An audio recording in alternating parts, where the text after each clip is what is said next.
What's good, Beast Hounds? It's your boy, Kick and Raid. I'm back. Where the hell have you been? Calm your farm, let me spin you a yarn. Now just a heads up, this video is gonna have a thing or two to say about that thing that's going around, you know?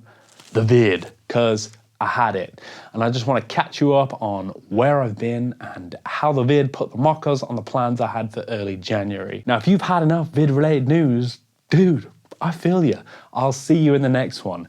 Things should be back to normal now, but if you want to know what's been going down, stick around. 'Twas the lunchtime before Christmas, and all through the house, not a person was dieting, not even a Kick and Raid who had right up until this very point been in fact dieting. What's good, Beast Hounds? It's your boy, Kick and Raid, coming at you on Christmas Eve, or it is at least right now. Just finished my last training session of the year with the boys, probably, maybe not. I'm gonna go home now and eat too many calories. And I thought, why don't we see what I weigh now, see how I look now, and see how much damage we can do in a week. Now, I'm not saying this is a challenge. I'm not gonna try and eat as much as possible, but it's Christmas and I do tend to eat way too much. So I don't drink, I don't smoke, I watch my calories, I get high protein. If I did the opposite of all those things except smoking, what's the worst that could happen? Let's find out. Let's get on the scales. It says 79.2 kilograms, 17.5% body fat. So we'll see what happens. I mean, it's not gonna be good, but I'm interested to see exactly how bad it is. See you on the other side. So from here, I go to my ma's, I eat a lot. It's Christmas Eve, I get fish and chips. And then it's Christmas Day, that's pancakes, bacon, maple syrup, eggs, pigs in blankets, that's breakfast. And then there's dinner, cheese course, cheese cake. Things get out of hand very quickly, and I get very heavy very quickly. The performed measurement is outside your user-assigned limits. Are you sure this is you? I weigh myself every morning for the next 7 days, not doing anything about it, just being my own salad-dodging impartial judge.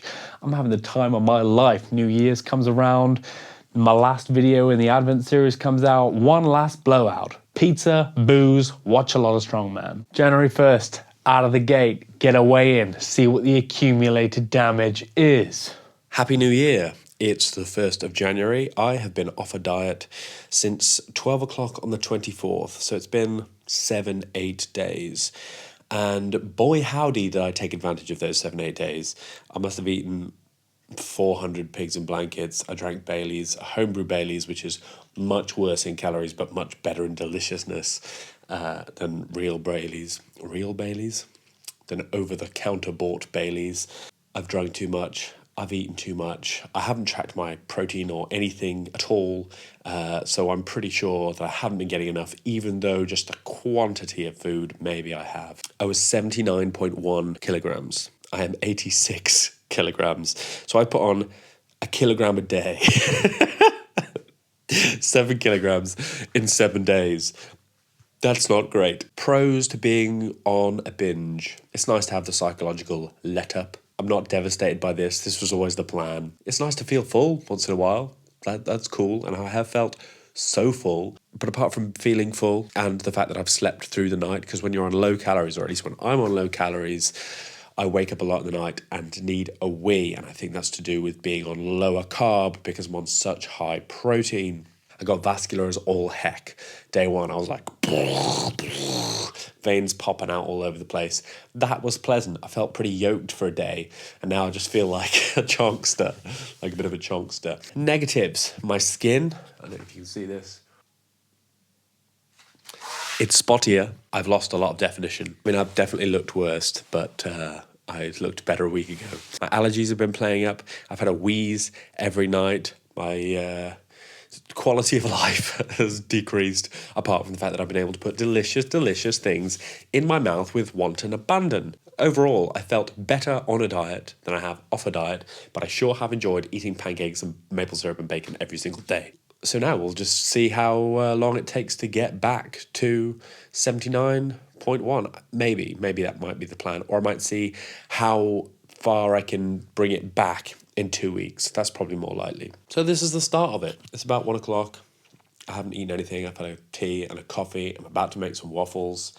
And first training session of the year today.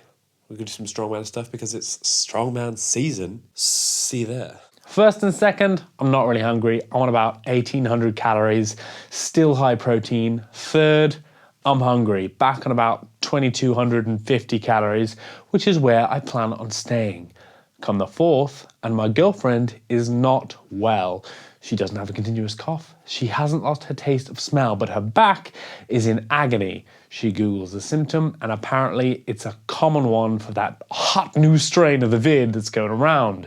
She is warm to the touch, so we decide to get her a test, just for peace of mind, so we can stop worrying about it. We go to a drive-in center, and it is very zombie apocalypse movie. It's like a Last of Us checkpoint. Everyone is super efficient and super helpful. They're great. She gets the test. We go home. Results next day. She's got it. And I'm developing my own lousiness. I stay in a calorie deficit until the 7th when I realize that maybe it's best I don't give my body too much to deal with. It's got the vid. Let's beat that before we worry about losing some timber. Now, those last couple of days, I did not film myself getting on the scales. I was feeling lousy and I didn't think you needed to see that. But I did weigh myself and I got back down to 81.8 kilograms. So I put on 7 kilograms in 7 days and then I lost 5.2 kilograms in the next 7 days. Is that information useful? No, not at all. I was hoping to learn something about, maybe they say, if you put it on fast, it comes off fast. Maybe it does. Or maybe having the vid burns a lot of calories. Considering the heat and the sweat I was putting out, probably that. So that's the kibosh on that idea. Video. I hoped I would be able to finish a couple of edits while I was sick that I was already partway through. No dice. Literally just using this hand and my brain was too much exertion. So that's why I've been away for a few weeks. But I haven't been wasting my time. Oh no, I watched 5 seasons of Only Fools and Horses, 1 season of Columbo, and 3 seasons of The Sopranos. So I've learned a lot of slang. Now, if you'll allow me, I'd like to talk about the vid for a moment, some strategies of getting through it in the least miserable way possible, and maybe some strategies to avoid getting it in the first place, which would be my strong recommendation.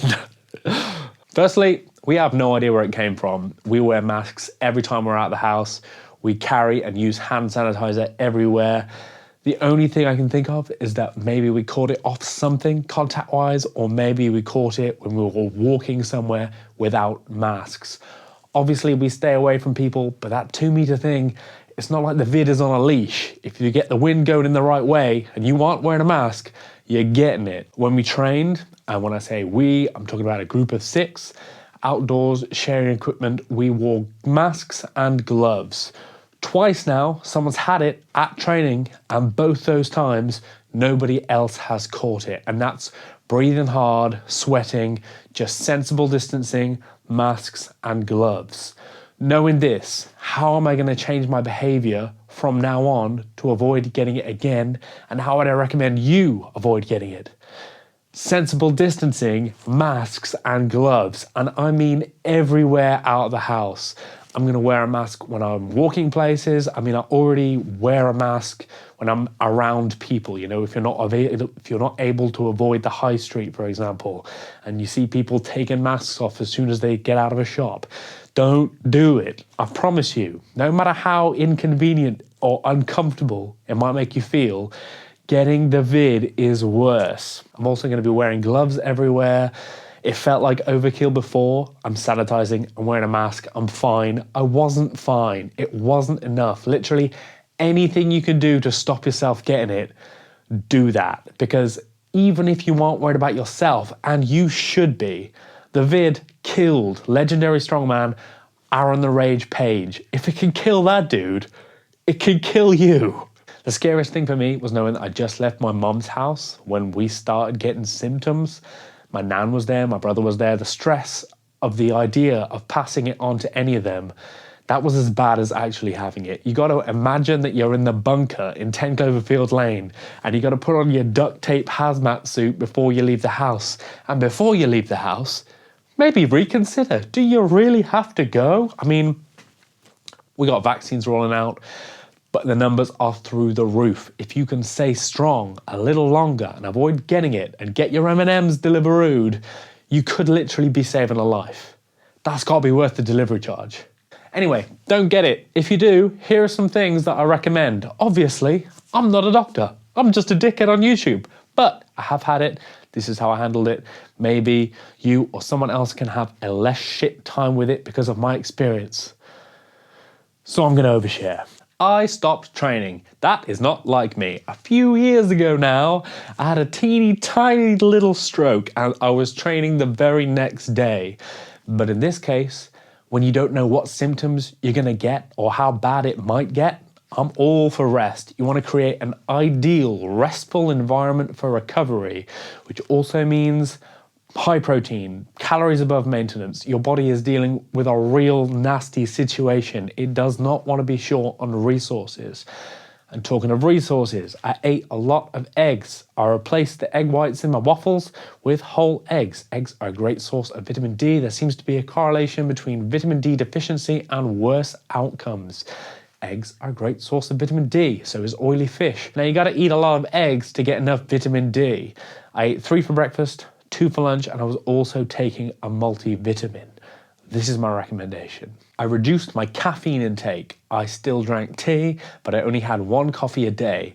When you're sitting around feeling like shit, wondering what symptoms you're gonna pick up out of the lucky dip and how bad it's gonna get, caffeine is gonna give you nervous energy and the power to really stress yourself out, which isn't gonna improve your situation. I remember when I was a kid reading that Marilyn Manson had said, only take drugs if you're in a good mood. That's good advice. Equally, I was drinking a lot of coffee before.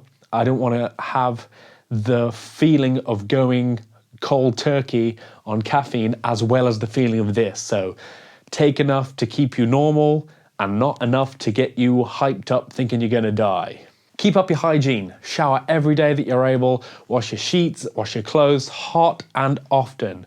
I wash my sheets basically every day because of the puddles of sweat I would wake up in and because I didn't want to go to sleep in my own viddy bowl soup.